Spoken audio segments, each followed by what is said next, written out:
Olá, pessoal. Vamos começar mais uma aula de EQE 487, Controle e Instrumentação de Processos. Eu sou o professor Maurício Bezerra de Souza Júnior, do Departamento de Engenharia Química da Escola de Química da UFRJ. Esta é uma aula dentro do PLE.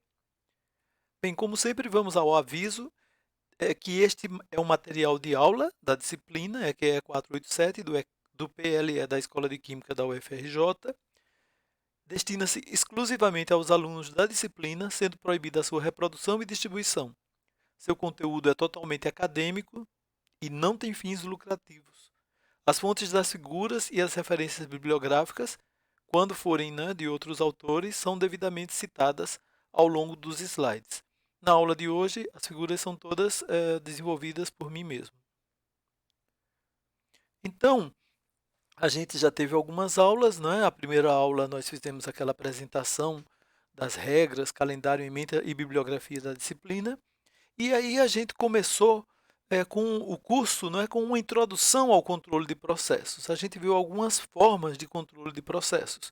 Dentre elas, o controle feedback, cuja introdução nós fizemos na aula número 3. Então, a gente começou a estudar o controle feedback, ou por realimentação negativa, na videoaula, chamemos assim, anterior, que eu enviei para vocês. Hoje, a gente vai fazer uma introdução também, né? Vocês estão dizendo, toda aula é uma introdução, né? Mas agora a gente está ficando cada vez mais conhecendo o assunto, né? E mais focado. Justamente agora a gente vai ver um modo de atuação do controle feedback, que é o modo proporcional, ou às vezes a gente abrevia, né, usa o acrônimo, a primeira letrinha, por P. Eu coloquei até introdução, porque essa aula que eu preparei, ela vai começar o assunto, mas a gente vai precisar de mais algumas aulas.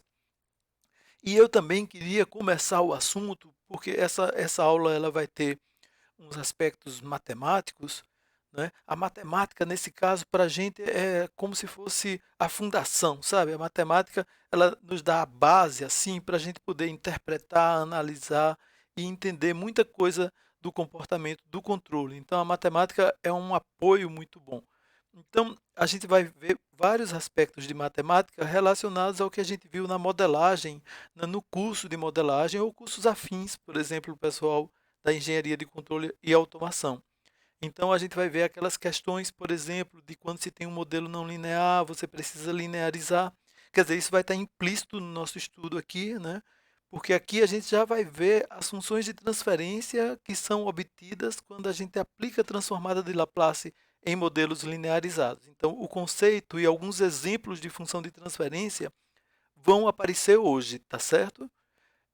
E aí eu queria até começar assim, porque, por exemplo, alguns de vocês que sintam que esqueceram de uma parte do assunto podem aproveitar, né, assistir essa aula, ver onde ficaram em dúvida por algum esquecimento, que precisem rever o conteúdo da disciplina de modelagem para poder ficar mais em dia e acompanhar melhor os próximos desenvolvimentos que terão uma certa similaridade com o que a gente está fazendo nessa aula, né? A gente vai fazer uma certa metodologia de estudar os efeitos dos modos dos controladores, que vai ter uma certa sistemática que vai ser ao longo de umas 2, 3 aulas, dependendo de como eu divida os arquivos. Tá? Então, fica também essa explicação. A gente já viu na aula passada, não é, aquele conceito de malha fechada, a gente já viu esse diagrama, né? A gente viu os elementos da malha, o processo, né, que normalmente a gente divide nesses dois blocos aqui, são um diagrama de blocos, perdão, considerando funções de transferência no domínio de Laplace, são funções, então, como eu falei, obtidas a partir de modelos linearizados. Então, a gente teria aqui o processo, né, que a gente dividiu nessa função de transferência GP e GD. Vejam que, dado um processo, você teria que identificar quem é GP. GP é a função de transferência entre a variável controlada, né, nesse esquema de controle por realimentação, e a variável manipulada. Okay? Até coloquei o M aqui, que eu acho que no slide da aula passada estava U, lembram? E eu falei que preferia M e já fiz a correção. GD seria a parte do processo onde a gente tem a relação, a função de transferência, porque vocês devem lembrar que função de transferência é sempre uma função entrada-saída. Né? Então, a saída seria a variável controlada e a entrada a variável de distúrbio. Então, se eu delimito aqui, eu teria o processo, aqui o elemento de medida, que vai ser comparado com o set point na mesma escala, por isso a gente usa o mesmo ganho do elemento de medida, a gente usa para a conversão do set point na unidade física, numa unidade, por exemplo, em, por exemplo, 4 a 20 mA. Aqui a gente tem, por exemplo, o controlador, né, a função de transferência do controlador, e a malha fechada é justamente aquela situação em que o controlador, ao receber essa medição, compara com o set point, tá ok? E aí ele atua sobre a válvula. Aqui eu fiz um acréscimozinho, então eu peguei aquela figura da aula passada, né, e coloquei aqui para o caso em que a gente tivesse o transdutor, tá certo? Então eu poderia ter colocado uma caixinha separada do transdutor antes da válvula, mas assim coloquei aqui já juntas, né, como elas estão em série, uma função vezes a outra, né, pela propriedade multiplicativa das funções de transferência, vocês devem estar lembrados, eu posso escrever essas duas funções em série como um produto aqui, GF e GIP. Isso para o caso de eu ter o transdutor, ok? Na aula passada a gente estava com uma figura onde não tinha o GIP. Tudo bem? Então, esse tipo de diagrama a gente estudou, a gente exemplificou na aula passada, né? Tá ok? Basicamente é o processo, o controlador e as interfaces. A gente teria uma possibilidade em que o controlador não estivesse atuando sobre a válvula. A gente poderia colocar o controlador, tirar do automático, colocar no manual e, por exemplo, dar um degrau aqui e na válvula e ver como o processo responderia para justamente obter dados sobre o processo e identificá-lo, como a gente chama, a partir dos dados ter um modelo. Então, poder-se-ia, digamos, fazer um teste desse tipo. Seria a resposta em malha aberta. A gente vai ver que às vezes é interessante fazer esses testes para estudar o processo. Mas quando o controle está funcionando, a gente vai ter a malha fechada. Tudo bem? Bem, na aula passada, a gente justamente obteve as relações, né, que davam a resposta em malha fechada, ou seja, como é que o y respondia quando a gente tinha variações na carga e variações no set point. Lembram disso? Então, a gente fez toda a dedução, né? Aquela dedução estava toda no domínio de Laplace. As variáveis eram variáveis desvio, né? Inclusive, nessa figura, o linha aqui, nesse apóstrofozinho, ele representa a variável desvio. Essas variáveis aqui estão todas no domínio de Laplace, tá certo? Então, na aula passada, a gente viu justamente como é que a gente pôde fazendo a equação para cada parte da malha, né? Depois a gente compôs a resposta da malha fechada e obteve a equação que eu vou representar aqui no próximo slide. A gente já tinha obtido isso na aula passada. Então, como é que a variável controlada, no esquema de controle e feedback, responde a mudanças no set point, né, e ao distúrbio. Uma mudança que eu fiz aqui foi que eu coloquei o linha aqui só para chamar a atenção de vocês de que estamos em variável desvio, tá certo? Que vocês poderiam ficar em dúvida se a variável estava em desvio ou não. Então, para ficar explícito, né, muitos livros não fazem isso, tá? De colocar uma convenção, um símbolozinho para mostrar que está em variável desvio. Eles já escrevem a variável direto com a suposição de que ela está em variável desvio.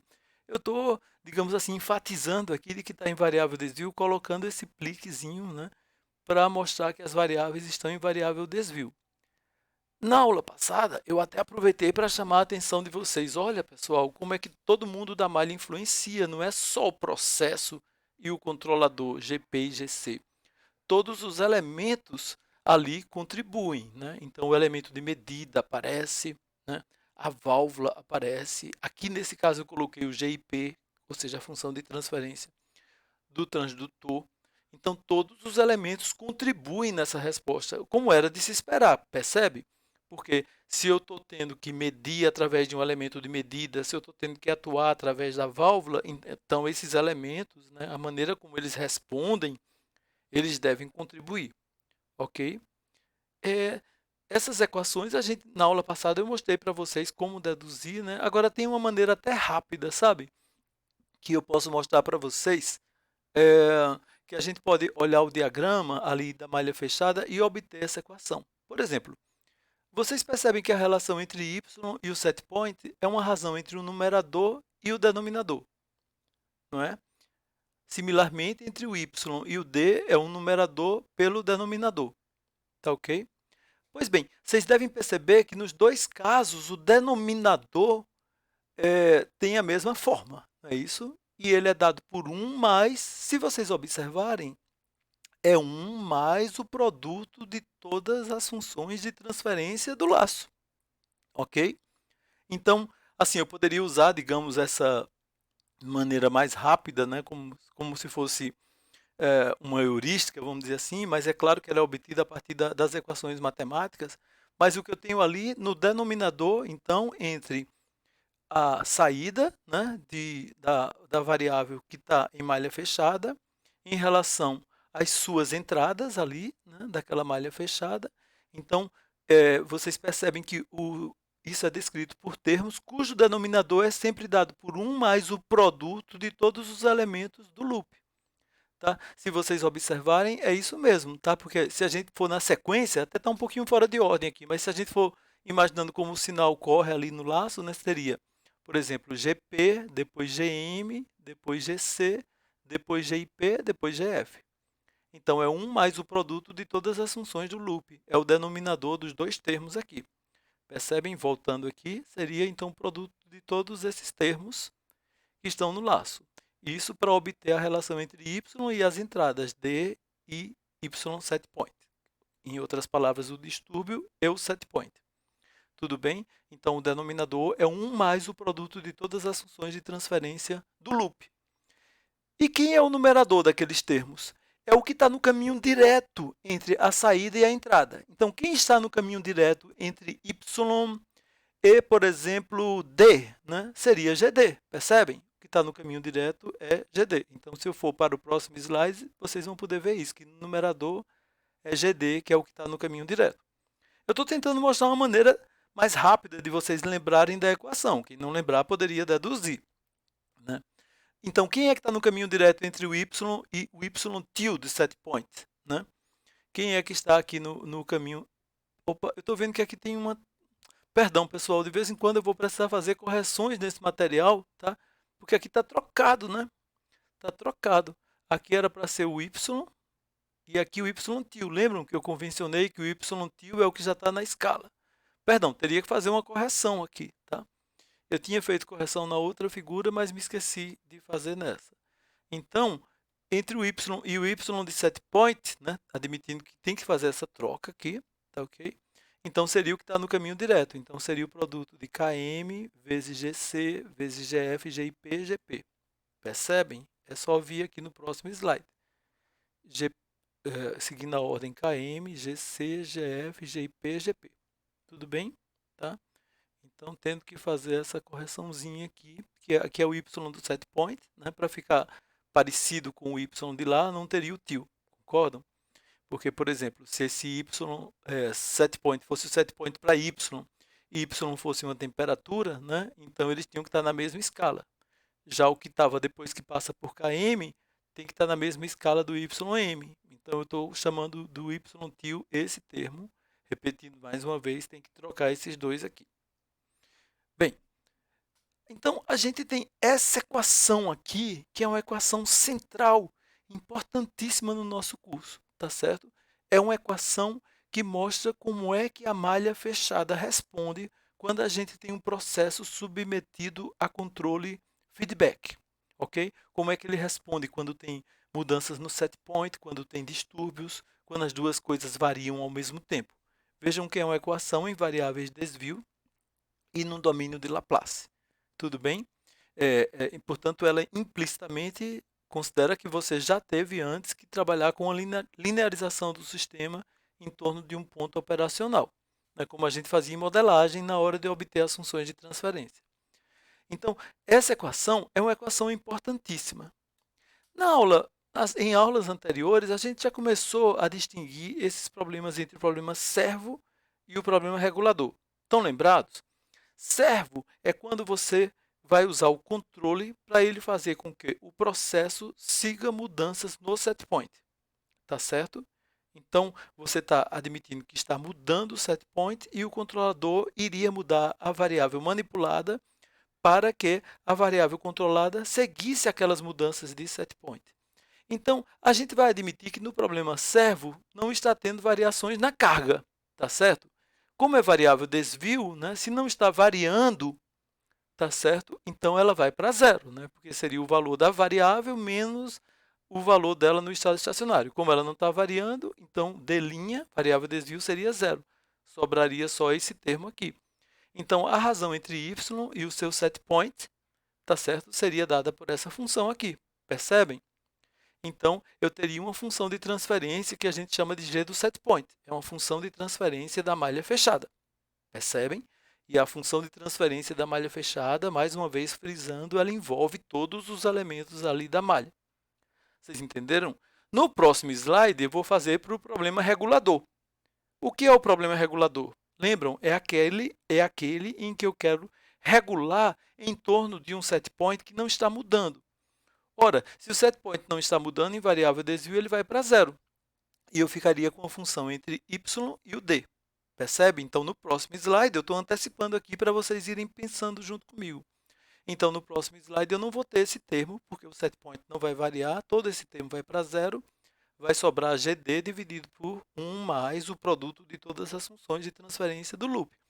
É o chamado problema regulador, tá? Que é aquele que está tendo distúrbios que tiram o processo do set point e o controlador fica mexendo ali na variável manipulada de modo a trazer o processo de volta para o set point. Então, a gente vai projetar controladores que atendam a essas duas condições. Então, no próximo slide, eu repeti a equação. Quando não tem variações no set point, o primeiro termo vai para zero, sobra só o segundo.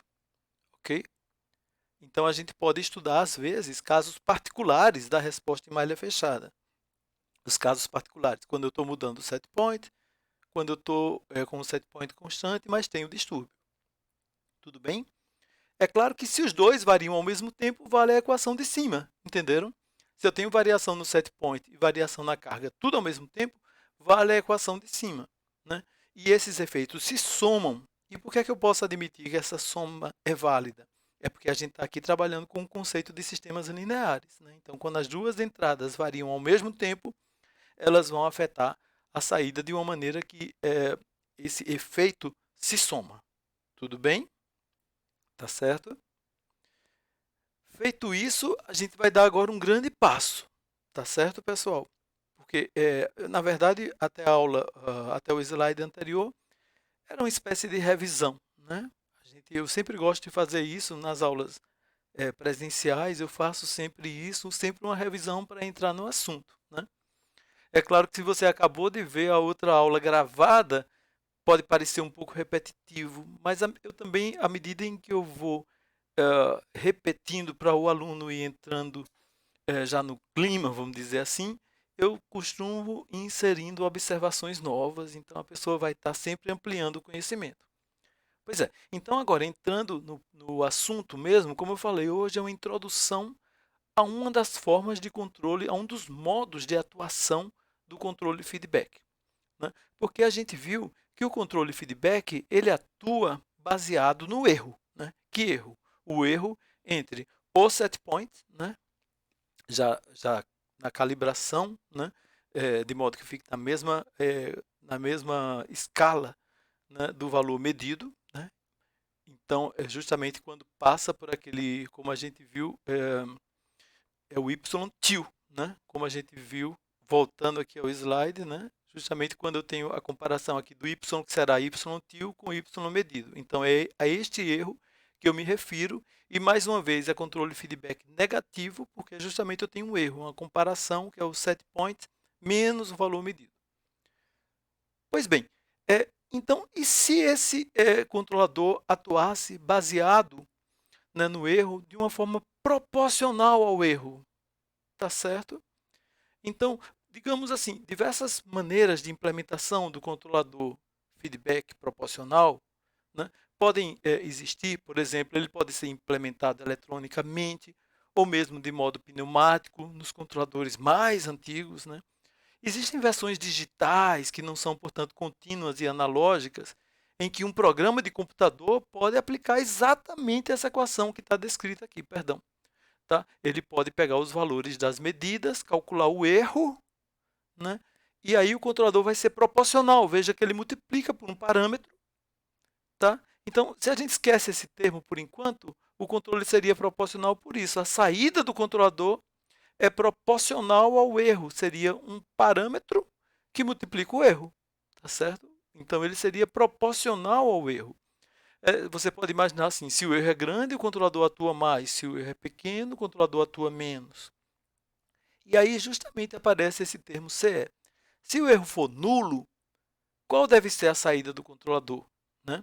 Então vejam que aqui eu estou colocando uma equação que ainda não está em variável desvio. Então a saída do controlador não poderia ser zero. Ele teria que mandar um sinal eletrônico que passaria para o transdutor de corrente e pressão e atuaria na válvula. Então não seria zero, né? Então vejam bem, quando esse erro for nulo, o controlador precisa ter uma saída. Então este termo aqui, CE, vai ser chamado de o bias do controlador. Então, recapitulando aqui, o C de T, eu estou usando a mesma nomenclatura que eu já estava usando no diagrama de blocos, né? Então, o C de T é o sinal de saída do controlador. Então, por exemplo, um sinal de 4 a 20 mA.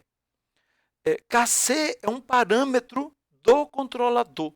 É uma sintonia do controlador, é o tuning do controlador, tá certo? É um ajuste do controlador que você faz escolhendo o valor de Kc. A gente vai ver aqui como escolher o valor de Kc para a malha ficar estável, para ela ter um bom desempenho ou performance, né, como se diz em inglês.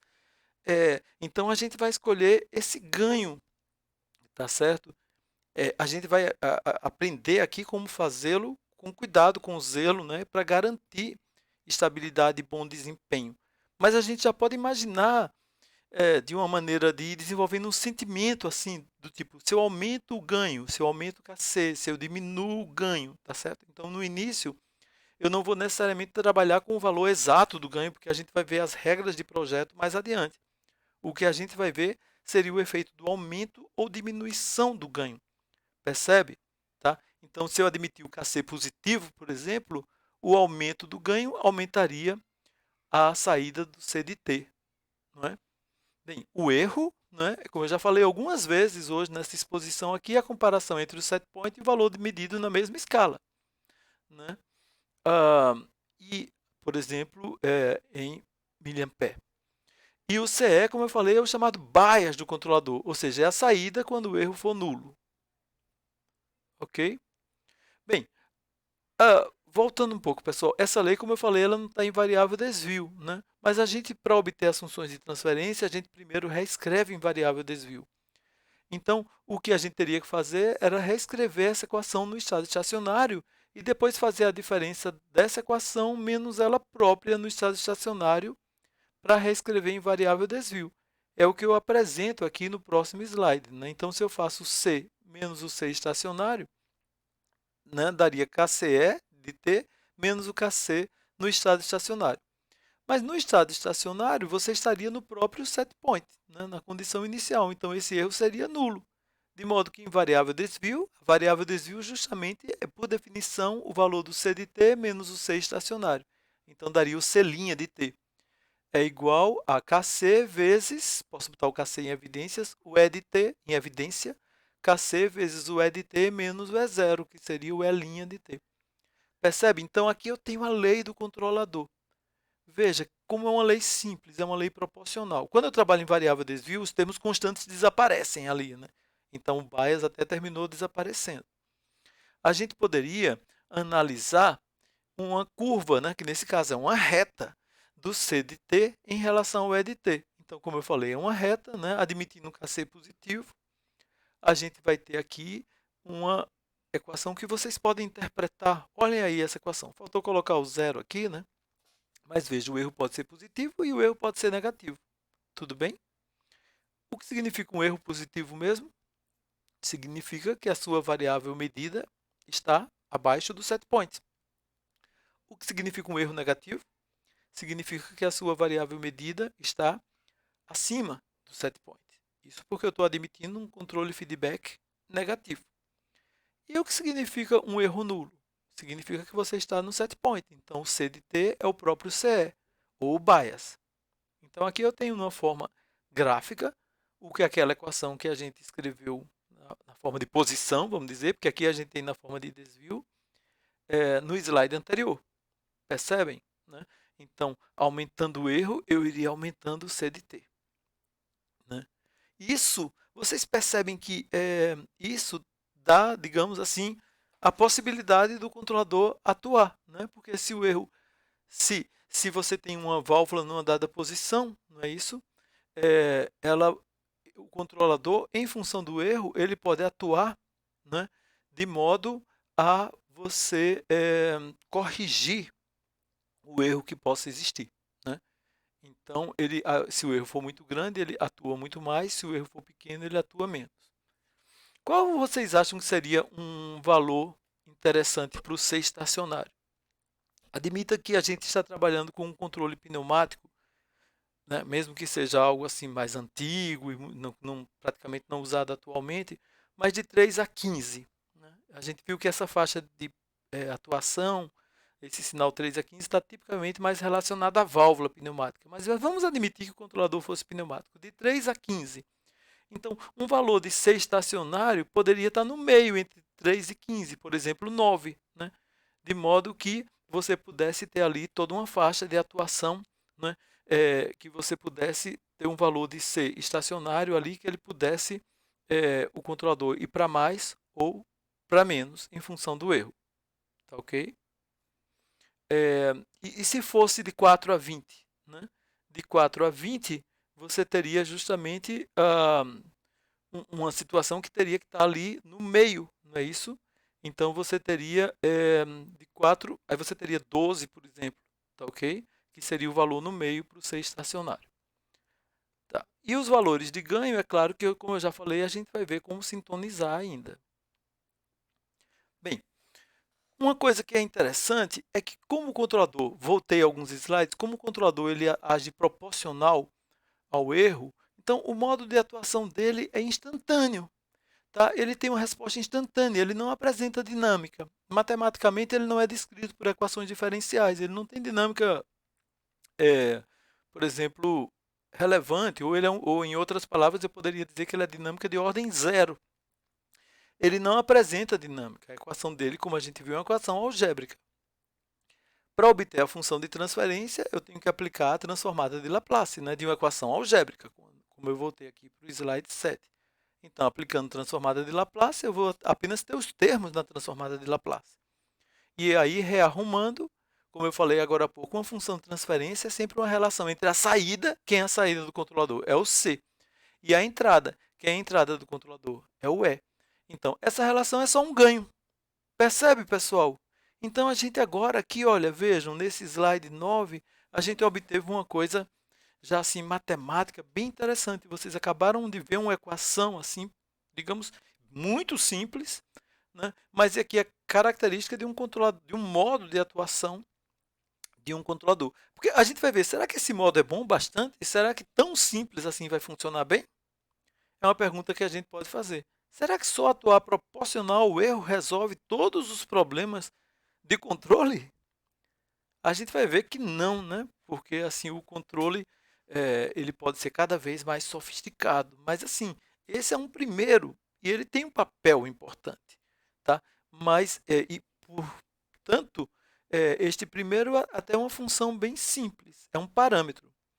Agora vocês devem estar pensando, é um parâmetro, ele vai ficar constante, tá ok? O controlador se ele foi sintonizado por um operador, por exemplo, ele escolheu um valor de KC, ele vai ficar naquele valor. Então, vai ser um ganho constante. Tá? Na prática, não é recomendável que se fique ressintonizando o tempo inteiro um controlador. Então, KC vai ficar tipicamente constante. Tudo bem? A gente, como eu falei mais adiante nesse curso, a gente vai estudar as regras de sintonia, como escolher o melhor valor de KC. Tá ok? Mas, então, é um parâmetro que é escolhido pelo controlador através do seu conhecimento do processo e que a gente dá também as bases na teoria de controle para ele escolher o melhor valor de KC para o sistema ficar estável e ter a melhor performance. Tá? Mas a lei já é essa. É a primeira lei que vocês estudaram no curso, uma lei simples. Bem, então, eu vou fazer um estudo com vocês. Como eu falei, eu vou fazer hoje só uma pequena introdução, mas é que eu queria que vocês se deparassem com essas equações para vocês lembrarem delas, né? Ou perceberem eventualmente que precisam fazer uma pequena revisão. Então, eu resolvi começar bem simples. Se eu fecho uma malha, pessoal, então eu vou voltar, tá? Porque é interessante ficar mexendo nos slides assim, mas voltando, né? O que é que eu vou fazer? Eu vou admitir uma malha dessa, vou fechar a malha com controle P. E aí eu quero saber justamente isso. O controle P funciona? Entenderam? O que seria funcionar? Funcionar é toda vez que eu mudar o set point, o controlador fazer com que o processo siga o set point. Entenderam? Isso é uma das coisas que ele precisa fazer. Funcionar seria toda vez que eu tiver um distúrbio, ele mexer na variável manipulada de modo a que o processo se recupere daquele distúrbio, volte para a condição estacionária, para o set point inicial. Será que funciona um controle assim tão simples? É isso que eu quero investigar. E aí, para investigar, eu quero saber o que é inerente ao controle P. Entenderam? Porque a gente vai ter muitos efeitos que vão entrar aí, né? E os próprios processos podem variar muito. Vocês devem lembrar disso. Tem processo de primeira ordem que não oscila quando submetido a um degrau. Tem processo de segunda ordem que, dependendo do fator de amortecimento, pode oscilar. Tem processos ainda de ordem superior que tendem a ser mais amortecidos, perdão. Tem processos com tempo morto, tem processo com zero positivo que dá resposta inversa. Então, o processo já pode ser bem complicado. Imagina a complicação do processo, levando em conta ainda a representação da válvula, que vai ter talvez uma dinâmica, né, que a gente tenha que levar em conta. Eu falei talvez porque a gente vai estudar ainda, né? Um elemento de medida que também pode ter dinâmica, provavelmente, né? É isso que a gente vai discutir, ou quando não é relevante essa dinâmica. É isso que a gente vai precisar discutir. Mas percebe que são problemas complexos mas como eu poderia sistematizar esse estudo? Tá? Eu poderia eventualmente fazer um monte de simulação, colocar as funções todas no Simulink, né? E que é um modo de simulação do MATLAB, e ir testando como é que, por exemplo, um controlador P aqui, que eu teria que substituir por KC, funcionaria, percebe? Mas eu tenho como fazer, justamente como eu falei, a matemática aqui vai nos dar, sabe, régua e compasso, como diz na música do Gilberto Gil, que ele fala que a Bahia já me deu régua e compasso, a matemática é que vai dar aqui isso para a gente, porque eu vou conseguir prever comportamentos a partir das equações. Então, o que é que eu vou fazer? Eu vou considerar que meu controle é P, porque a gente vai fazer um estudo que a gente vai crescendo na complexidade. Depois a gente vai ver outros modos. Também porque a gente vai ver os outros modos se a gente chegar à conclusão que o P não foi suficiente. Porque se o P já fosse suficiente, ou seja, se o modo proporcional em si já fosse suficiente, para que eu ia ter outros modos? Concordam?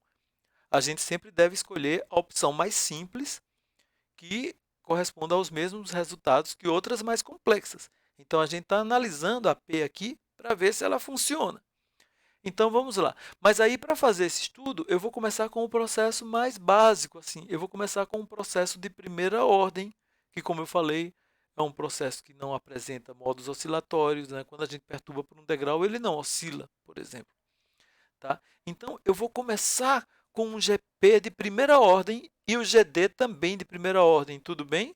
Então, eu vou considerar processos de primeira ordem. Vocês, então, se não lembrarem muito dessa questão de como é uma função de primeira ordem, como é o comportamento de uma primeira ordem quando submetida ao degrau, vocês peguem o material do curso e revisem, não é?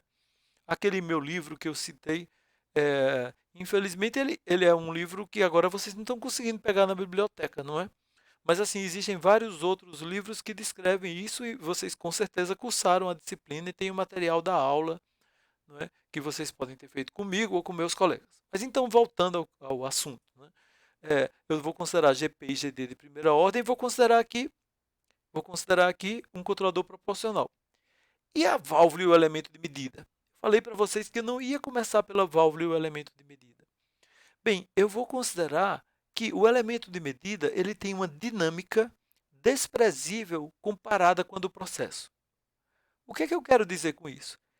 Eu vou dizer que o elemento que está medindo ele é muito mais rápido do que o processo. Vocês concordam que deveria ser assim mesmo? Deveria ser assim, né? Um bom projeto do elemento de medida deverá levar a isso, que o elemento de medida seja muito mais rápido do que o processo. Imagine, se o elemento de medida ele medisse numa dinâmica mais lenta do que a do processo, o controlador não ia conseguir acompanhar. Concordam? Então, eventualmente acontece, né? Por exemplo, medições de composição, em cromatógrafos, você tem longos tempos de resposta. Aí a gente tem que levar isso em conta no projeto do controlador. Existem preditores que fazem aí alguma compensação, mas isso é um assunto mais avançado.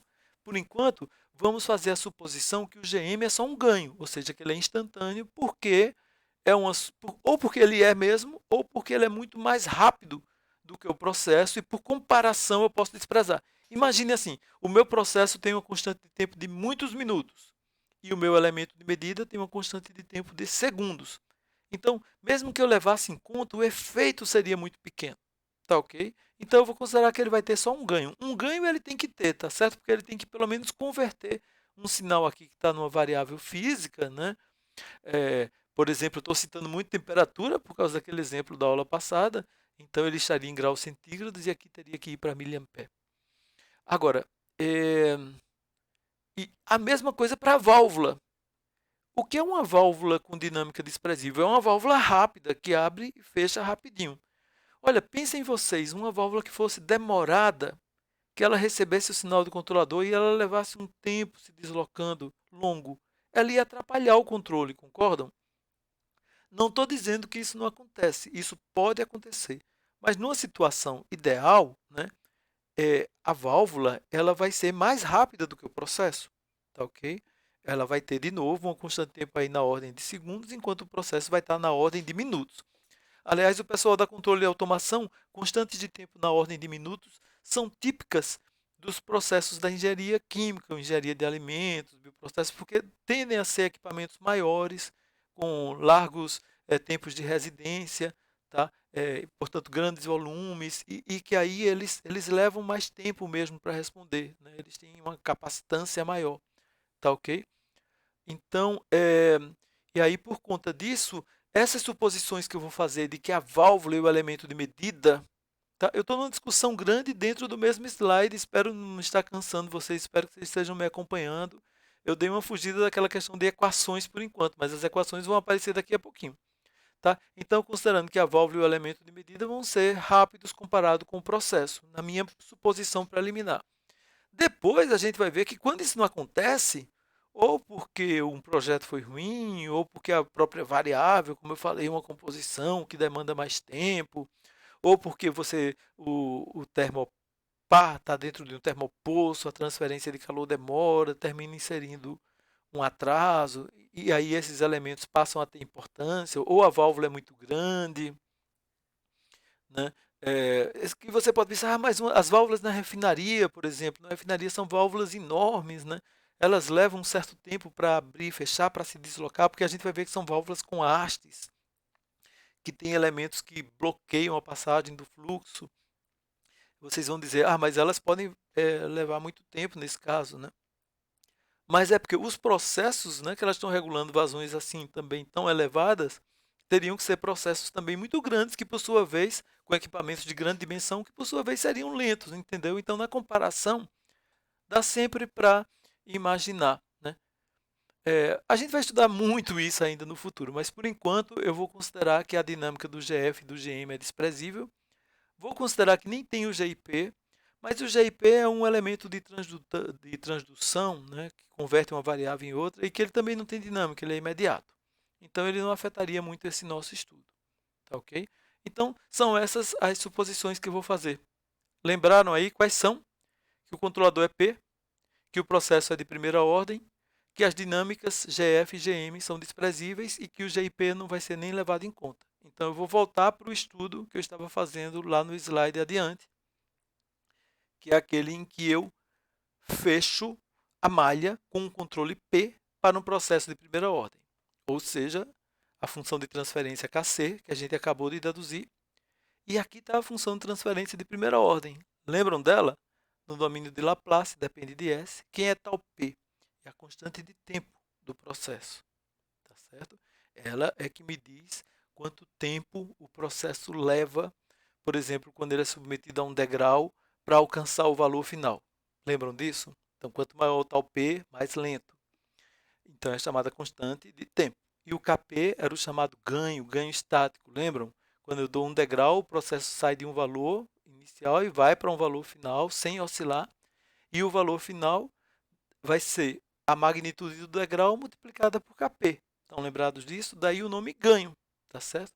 Quer dizer, o ganho, quanto maior o ganho, mais sensível é o meu processo. Então, eu vou ter um ganho para relacionando a saída y com a variável manipulada e o ganho que relaciona a saída y com a variável do tipo carga. Como é que eu vou obter esses valores aqui, num caso qualquer?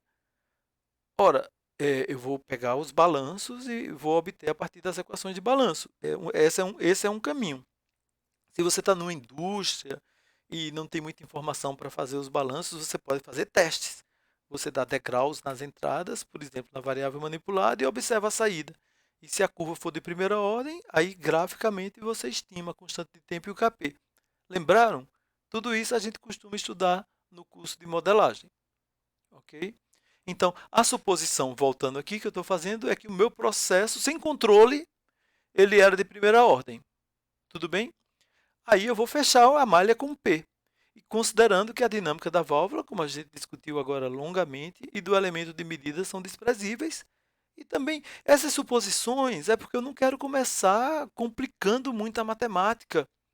Isso por um lado. E por outro, é porque, como eu já citei agora meio que de passagem, agora há pouco, eu quero ver o que é inerente ao controlador. Eu quero ver o que é que o controlador provoca no processo. Vocês entenderam? O meu processo era de primeira ordem. Quando eu colocar o controlador, será que ele vai continuar de primeira ordem? Ou ele vai virar segunda? Ou, por exemplo, tá certo? Será que os parâmetros do processo continuarão os mesmos? É isso que eu quero analisar com vocês. Tá ok? Então, para isso, eu escolhi, a gente vai construindo, né? Eu comecei com um processo simples, depois eu vou ver outros processos mais complicados. Mas hoje eu quero apresentar a metodologia considerando o processo mais simples. Então, o que é que eu tenho que fazer, pessoal? Eu tenho que pegar aquela equação da malha fechada. Lembram? Só que aqui, se vocês observarem, vocês lembram que era 1 mais o produto de todas as funções do loop. Então, era um GP, GC, GF e GM. Só que aqui, em vez de G, está aparecendo K. Por quê? Porque a gente já disse que o controlador era um ganho e que a válvula e o elemento de medida também não teriam dinâmica, seriam só um ganho. Então, eu substituí todas as funções e cheguei a essa equação aqui. Tudo bem? GP e GD eu não substituí de cara, porque são funçõezinhas um pouco maiores, né? São aquelas de primeira ordem. Então, eu substituí a função de transferência da válvula, do elemento de medida, que são apenas ganhos, repetindo, ganhos, e do controlador, que também é um ganho. E fiquei com essa equação. Depois, eu vou estudar problema por problema. Por exemplo, eu vou estudar o problema servo e depois o problema regulador. Claro que é uma sistemática que vocês, daqui a pouco, vão estar dominando totalmente. Então, se eu começo com um problema servo, eu vou admitir que eu vou ter apenas mudança de set point. Esse SP aqui ficou muito grande, né? Mas é questão da edição, né? Porque ele é um subscrito, né? O Y do set point. Pois bem, então, os problemas servo é aquele em que eu estou admitindo que não tem variações nas cargas. Né? Imagine naquele tanque aquecido. Se a temperatura da entrada ficasse constante, então, e a temperatura da entrada fosse tipo um distúrbio, esse termo iria para zero. Tudo bem? Aí eu estou admitindo que eu vou mudar o set point apenas. Então, aqui nesse passo, né, o D iria para zero e eu ficaria só com essa equação. No passo seguinte, eu já tenho a equação depois que eu substituo as funções de transferência a função de transferência do GP. Tá? Então, depois que eu substituo, eu posso aqui rearrumá-la e ela fica dessa forma. Tá? Quem quiser checar, substitui o GP aqui, faz os cancelamentos de vidros e verifica que ela vai ficar dessa forma.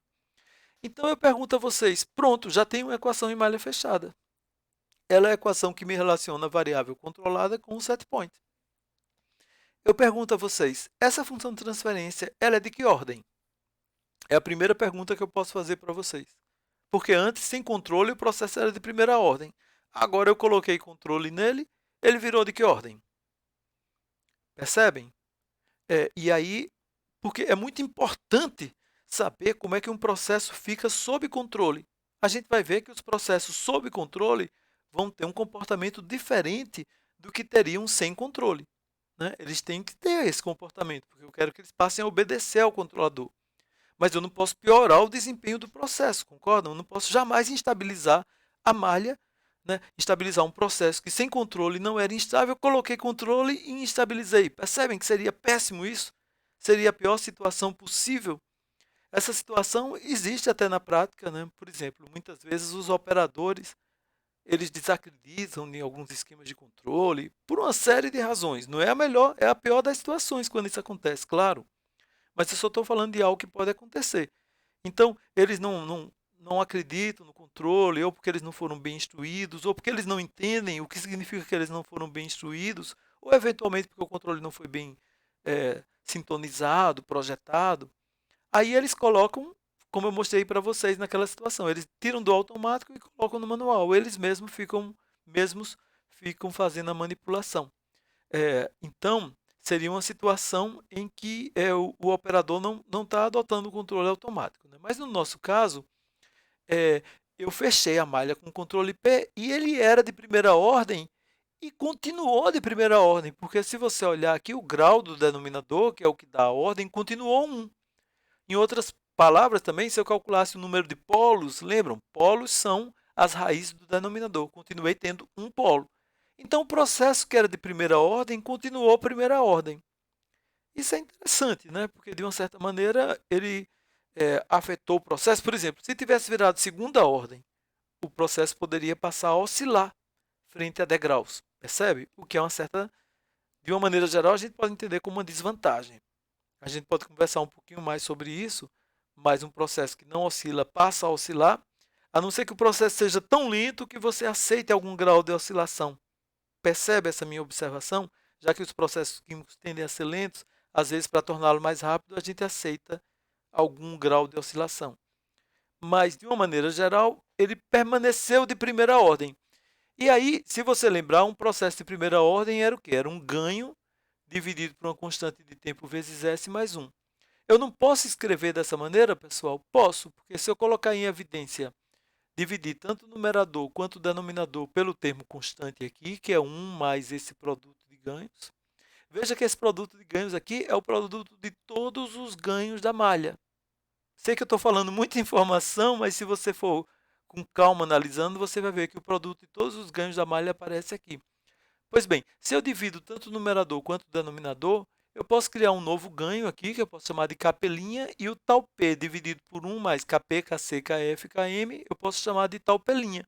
E aí eu vejo que eu vou ter uma função de transferência da malha fechada, que é também de primeira ordem, mas com novos parâmetros, que seriam capelinha. Quem seria capelinha? É só olhar aqui, Kp, Kc, Kf, Km, dividido por 1 mais Kp, Kc, Kf, Km. Tudo isso vai estar no próximo slide, tá? Eu estou antecipando para você ir pensando antes de encontrar tudo feito. E o tal P' vai ser tal P dividido por 1 mais Kp, Kc, Kf, Km.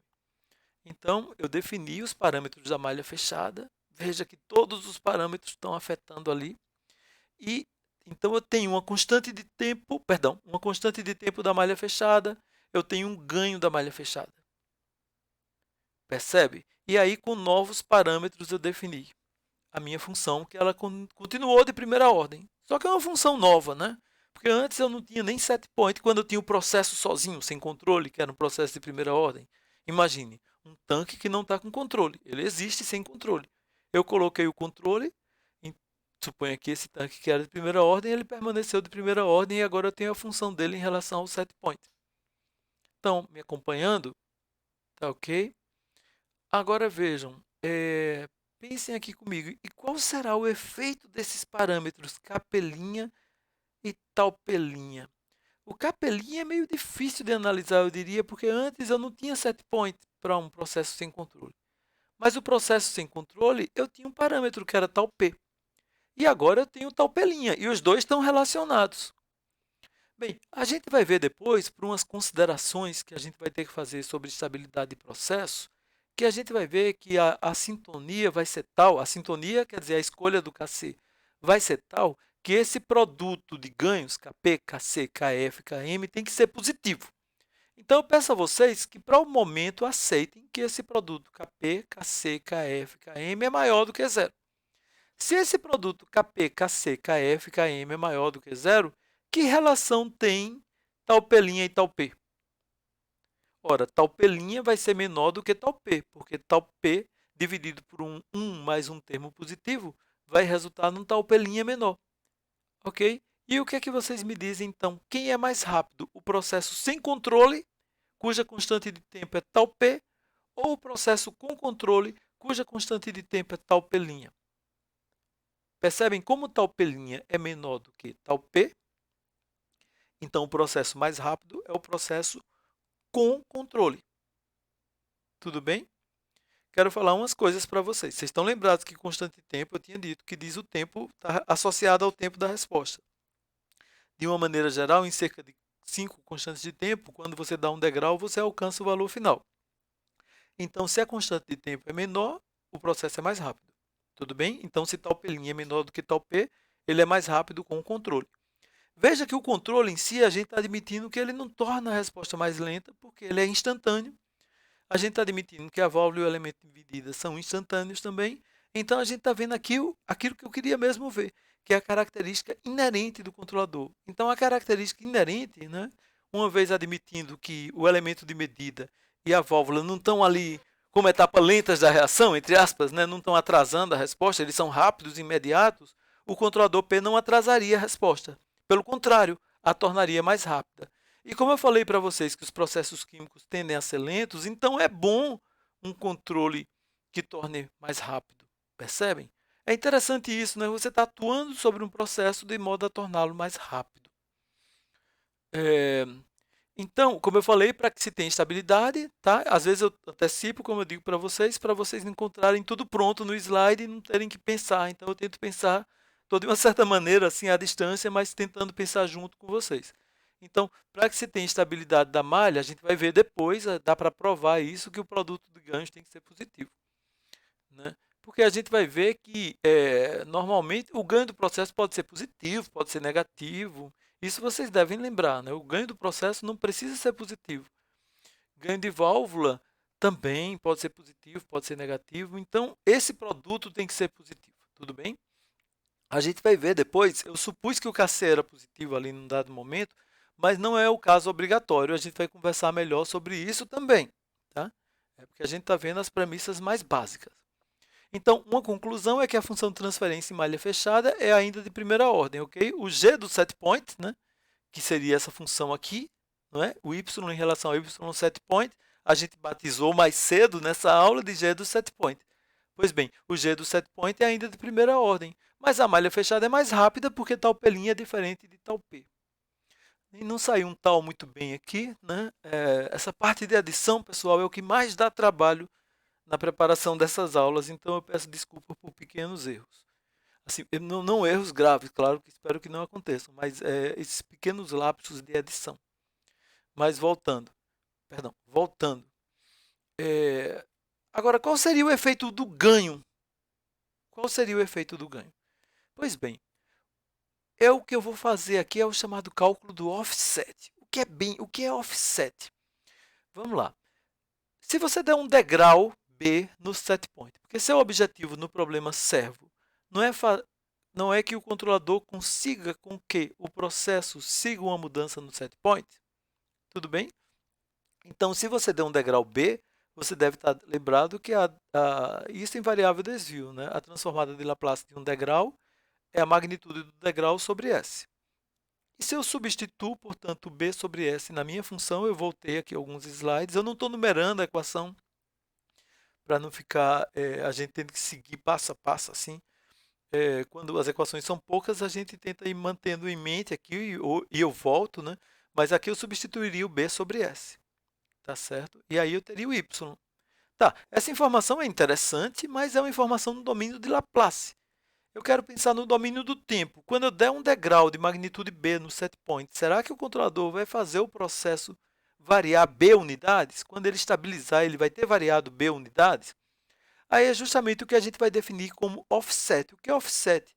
O offset seria o novo set point menos o valor final, ou seja, no limite, quando o tempo tende para infinito, da minha variável. Entenderam? Então, eu comparo o novo valor final, perdão, o novo set point, que é B, com o valor final da resposta, ou seja, o limite quando a variável no tempo, vejam que eu coloquei aqui no tempo, tá? E aqui ela está em Laplace. Vou comentar uma coisa para vocês.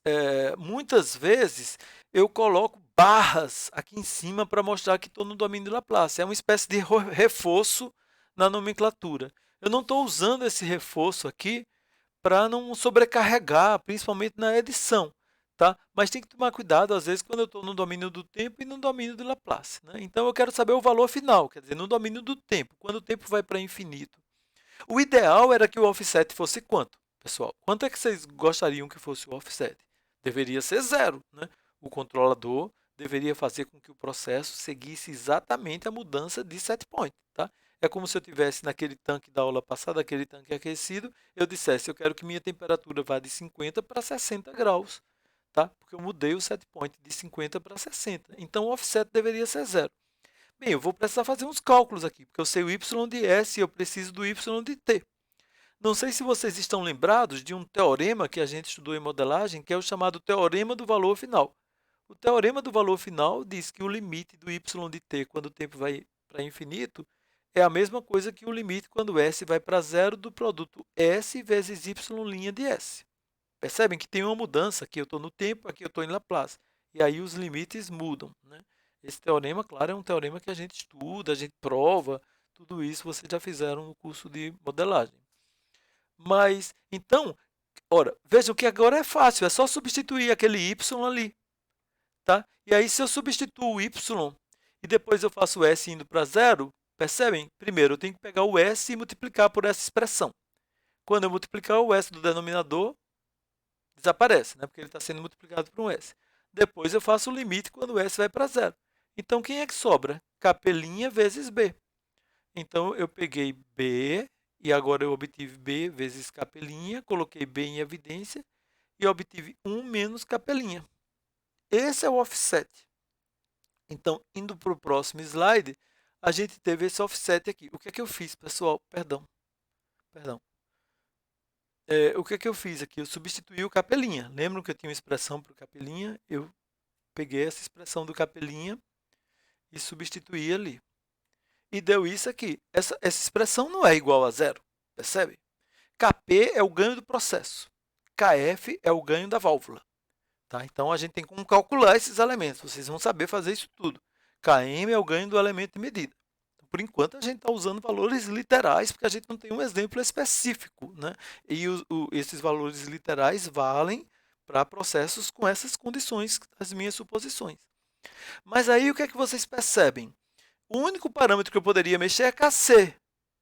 Entenderam? Kp eu não posso mexer a princípio, porque ele é uma característica do processo. Kf eu não posso mexer, porque é uma característica da válvula. Km eu não posso mexer, porque é uma característica do elemento de medida. Por exemplo, se eu estou medindo grau centígrado dando uma saída em miliampere, eu vou ter uma conversão ali, um km. A válvula, se eu estou mandando um sinal pneumático e ela está respondendo com uma variação na abertura da válvula, e essa variação na abertura da válvula afeta uma vazão, eu vou ter um ganho aí. Perceba que até dimensionalmente, fisicamente, eu tinha que ter parâmetros de conversão. Esses parâmetros, matematicamente, vão estar representados por esses, vão ter valores representados por esses parâmetros. Né? Esses parâmetros vão estar relacionados por esses ganhos. Tá? Voltando. Agora, o Kc é o parâmetro de sintonia. É ele que o controlador pode ter seu valor modificado, ou seja, que o operador pode modificar. Então, o operador ele vai ter esse offset. Percebe que eu vou ficar num valor abaixo de B, não é? Porque eu estou dividindo por 1 mais uma coisa que é positiva. Então, vai ter offset. O que é que quer dizer isso? É que eu não vou alcançar o valor desejado. Simplesmente vou ter um desvio permanente. Offset É a terminologia que a gente usa em inglês, né? Como eu já falei para vocês, tem muitos termos em inglês que são usados nessa área, mas o offset, ele é um desvio permanente. E isso não é legal, né? Como você disse assim, eu quero chegar a 60 graus, mas eu não vou chegar, eu vou chegar aos 58, vou ficar com 2 graus de erro ali. Percebe? Esse erro vai influenciar os processos que vêm depois. Então, claro que eu mostrei, por enquanto, para um processo de primeira ordem. A gente vai ter que generalizar melhor. Mas eu já adianto que esse offset é devido à limitação da atuação do controlador, porque o controlador não tem muito grau de liberdade. Ele só age proporcional ao erro. Tá? Então, vocês entenderam que o offset, tudo que a gente calculou, no fundo, dá esse desvio aqui, que é algo que não é bom. Então, eu estava perguntando no início dessa discussão, será que o controle P é suficiente? Olha, será que é suficiente? O que é que vocês acham? Eu quero controlar a concentração no reator. Será que é legal eu ficar com erro? Não, né? Eu quero controlar a temperatura, né, num trocador de calor. Será que é legal ficar com esse erro? Não. Agora, se minha aplicação for muito simples, eu quero controlar um nível num tanque. Eu não quero que o tanque transborde, eu não quero que o tanque esvazie. Pequenos desvios são aceitáveis. Então, um offset dá para ser aceitável, né? Às vezes isso você pode pensar, mas é um controle de nível do tanque, seria algo muito simplório e tal. Mas às vezes até não, até às vezes em elementos separadores, num processo mesmo em plataformas de petróleo, às vezes você pode aceitar pequenos desvios assim. Às vezes você tem, enfim, outros problemas que você está tendo que lidar ali mais graves relacionados a perturbações. No caso, estou falando de uma plataforma, né? O que a gente tem slug flow, né? Que você pode ter uma alimentação que oscila, e aí você pode, às vezes, aceitar pequenos desvios para ter que lidar com outros problemas, né? Num jogo aí de compromisso, né? Ou seja, de uma maneira geral, offset não é desejável. Tá? A não ser em casos bem particulares, de alguns controles mais simples, ou em outras situações em que você tem outros desafios de controle para lidar. Mas eu quero, portanto, mostrar para vocês que primeiro, a gente tem que continuar explorando melhor isso. Será que outros processos vão ter essa característica? Será que isso é inerente mesmo ao controlador? Né? A gente precisa estudar isso melhor. Né? Eu vou usar essa metodologia, por exemplo, para fazer isso com um processo de segunda ordem. E depois a gente vai ver realmente se for assim, não vai funcionar tão bem, porque eu preciso zerar o offset. Aí eu vou ter que inserir novos modos. E aí a gente vai vendo que controle é uma área que quando você resolve alguns problemas, se você for muito rigoroso, você precisa ainda resolver outras limitações, né? Porque se você pensar, o controle é tipo uma área que você está, digamos assim, tentando regular na saída, mas você mexe na entrada, né? Então tem todo um jogo de balanço aí para que você não tire a perturbação de um lugar e leve para outro, né? Não sei se vocês já conseguiram, né, com essa vivência até agora, ver essa situação. Então, o controle tem todo um jogo de compensação. E é claro que controle envolve dinheiro também, né? Porque se você está manipulando vapor, por exemplo, né, você termina afetando os gastos numa caldeira, tá entendendo? Gasta combustível. Então, e é claro que você quer que o controle seja perdão, eficiente, mas a gente tem que pensar também do ponto de vista das variáveis manipuladas. Então, é uma área onde a gente vai seguir tentando melhorar e vendo se a melhora conseguida já está suficiente dentro de uma solução de compromisso. Por enquanto, eu acredito que vocês concordam comigo que não é interessante ter offset. A gente vai estudar melhor a ocorrência de offset, estudar melhor as características do controle IP, ver como resolver isso e vai seguindo no nosso curso. Tudo bem? Então, eu coloquei aqui que os aumentos do ganho diminuiriam o offset, né? Só que ganhos elevados do controlador, a gente fez toda essa suposição de que o elemento de medida e a válvula não tinham dinâmica desprezível. Mas se eles tiverem alguma dinâmica, se você começar a colocar um ganho muito exagerado, né, seria um controlador muito exagerado também, né, que ele era muito sensível, então ele abriria totalmente, fecharia totalmente a válvula. Ele pode introduzir uma oscilação no processo. Né? Vejam que isso não está acontecendo nesse exemplo, né, porque eu falei, um processo de primeira ordem, continuou de primeira ordem, não vai oscilar. mas é porque o GM e o GF tiveram as dinâmicas consideradas desprezíveis. Se elas tivessem alguma dinâmica considerável, poderia ter essa situação e a malha fechada poderia realmente instabilizar, que, como eu já falei, é o que a gente tem por obrigação, né, e zelo total de evitar a instabilidade, né, porque pode levar a perdas econômicas ou ainda pior, né? Então a gente tem que sempre ter essa questão de segurança em mente. Esse material, como eu falei, faz parte de um texto que a gente está elaborando ainda. É, então, com isso a gente fecha a aula de hoje, pessoal. Estou disponível por e-mail. As perguntas que eu estou respondendo, algumas eu ainda não respondi, porque as perguntas às vezes são bem diversas, né? Bem pontuais.